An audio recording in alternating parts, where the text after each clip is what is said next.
Hi అండి. నేను ఒకటే అడుగుతున్నాను తల్లి నిన్ను. నీ బిడ్డను కొడుతుంటే నువ్వు అడ్డం వెళ్ళావే నా బిడ్డను కొట్టొద్దు అని. ఆ తల్లి గుండె కూడా అలాంటిదే కదా. ఆ తల్లి బాధ, ఆ తల్లి ఆవేదన, ఆ తల్లి బాధ కూడా అదే కదా.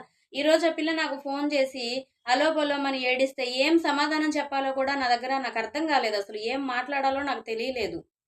ఏం తల్లివమ్మ నువ్వు?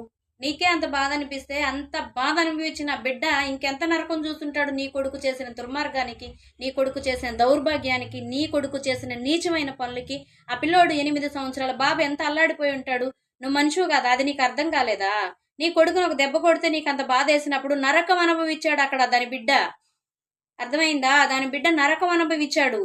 దానికి కష్టం అనిపించదా? దానికి బాధ అనిపించదా? కొంచెం మనుషుల్లా బ్రతకండి, మానవత్వంతో బ్రతకండి. కడుపుకు అన్నం తింటున్నామా పెంట తింటున్నామా అనేది అన్నం తినేటప్పుడు 1-10 సార్లు ఆలోచించుకోండి.